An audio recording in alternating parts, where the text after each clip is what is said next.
Yo, what's going on guys? Welcome back to the channel. Bufkin over here. Hope y'all are doing well. Today we're going to be taking a look at the brand new Emblem Collection. It got added to the game with the Young Avengers update a few days ago, and I thought it would be a great time to give my opinion on which ones you should upgrade and prioritize the most. One slight issue is that they can only be obtained from the shop. However, there is a login event going on that is giving away free emblem tickets, so you can use that to purchase emblems from the shop. If you're lucky enough, you might be able to pull a mythic emblem. Additionally, they also have a bonus mission going on right now.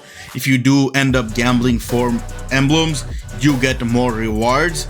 So yeah, it's an incentive that the game is providing you with to spend more money in the game.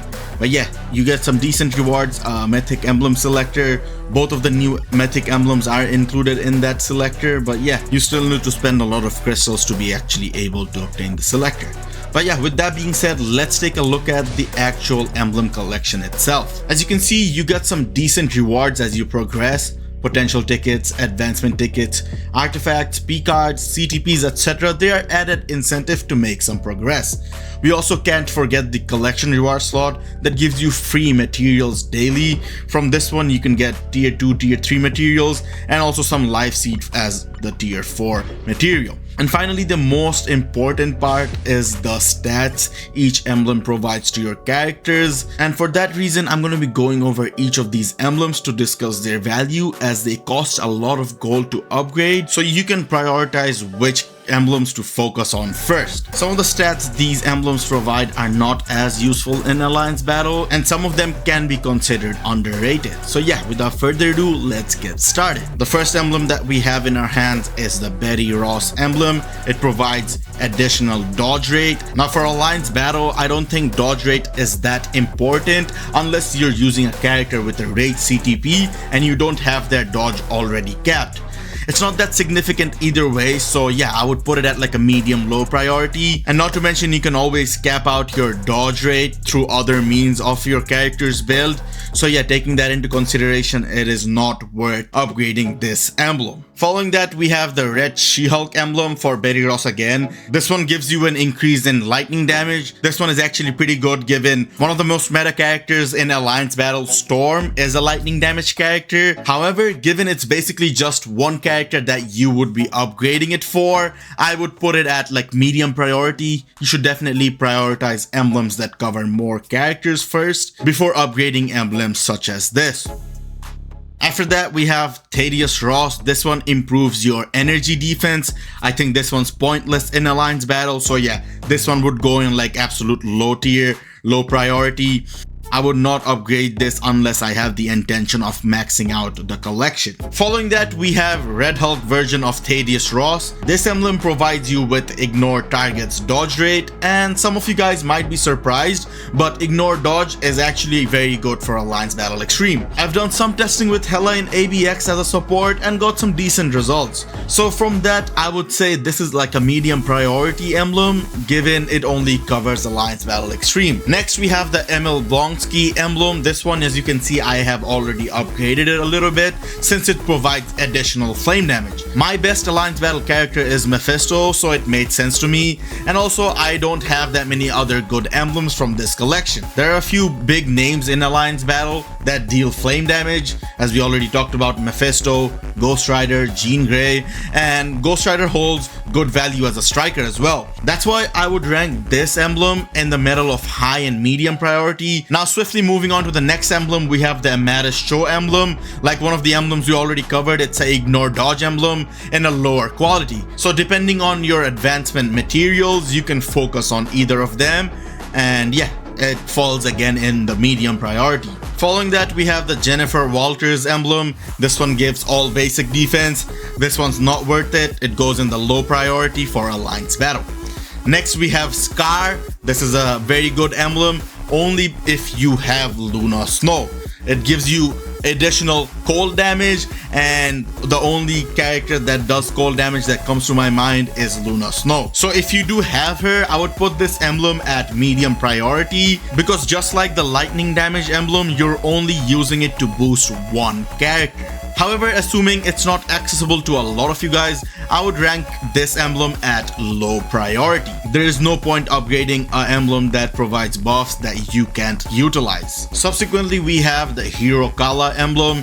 This gives you an increase in movement speed, and this one is also a low priority emblem, as it doesn't really matter how quick you move if you can't deal any damage. So yeah, after that we have the Rebecca banner emblem. It seems like they just love ignore dodge emblems. This is like the third one. This is the lowest rarity one. I'd say the same as I said with the other ignore dodge emblems. This one goes into medium priority as well. But yeah, following that we have the She-Hulk Lyra emblem. This one gives you physical defense. It's not good for alliance battle.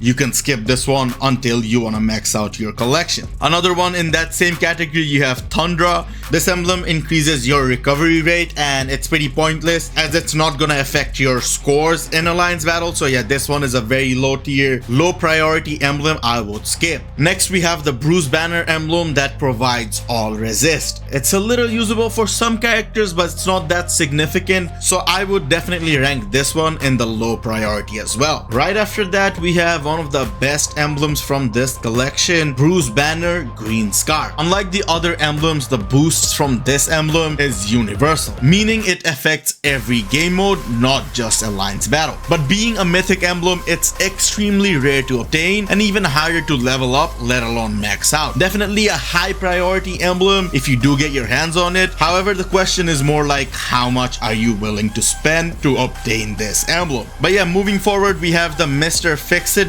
Bruce Banner. This emblem gives you increase in recovery rate, and I don't think it's worth it. You can skip this one. That brings us to one of the best emblems from this collection, specifically for alliance battle.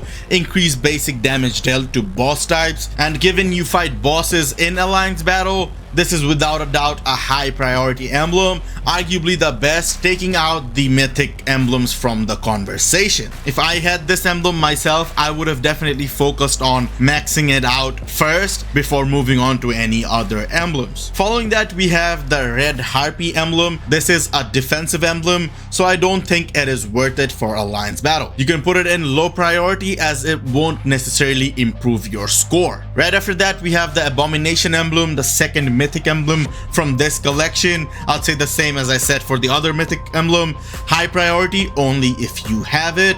If you don't have it, you can prioritize the other emblem that I recommended, the Maestro emblem. That one's really good. Next we have Amadeus Cho's emblem. This one gives you an increase in all elemental damage.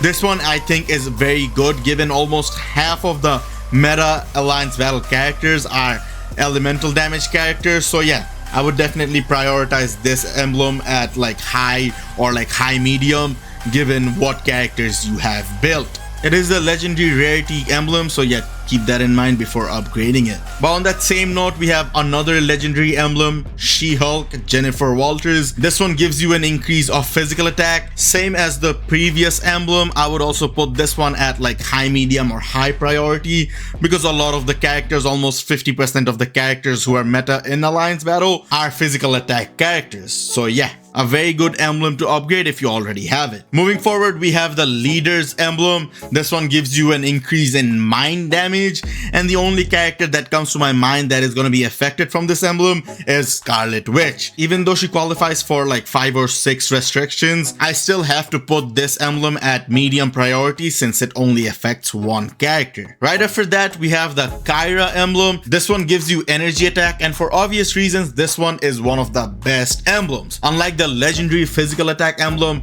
this one is much lower quality, making it easier to upgrade, and not to mention most of the restrictions are covered by energy attack characters. So yeah, this one would be very high priority right there with the Maestro emblem. Bringing us to the penultimate emblem, Brian Banner. It gives your characters an HP increase, and from what I'm thinking, it's primarily gonna affect Hulk if you are still using him for the combat villain restrictions. Kinda ironic given Hulk is Hulk, because of his abusive dad. And yeah, his abusive dad is helping you get a higher score in Alliance Battle. If you're still using Hulk, I would put it in the medium priority. If not, it goes in the low priority section. And finally, with that, we have the last emblem from the collection, Devil Hulk. This emblem provides poison damage, and it's actually useless since the devs hate poison damage characters. It's the least loved element in the game, putting this emblem easily in the bottom of low priority. Maybe we can finally get a poison damage character in 2026, but who knows? What do you think? Will Shadow Shell make a return to the meta? I doubt it. Let me know your thoughts down below. And with that, we've completed the entire emblem collection, bringing us to the end of the video. My overall recommendation is simple: stay away from the defensive emblems and prioritize the damage focused ones first, especially since Alliance Battle is all about maximizing your scores. Try to cover as many of your core Alliance Battle characters as possible with the first emblems you upgrade to get the most long-term value before moving on to the niche ones. I know the cost might feel steep at first, both to obtain and upgrade these emblems, but this is one of those one-time investments that pays itself off over time if you are consistently playing the game. Hopefully this guide helped you guys clear things up. If it did, be sure to drop a like, subscribe for more Marvel Future Fight videos just like this. That's it from me, guys. I'll catch you guys in the next one. Take care and peace.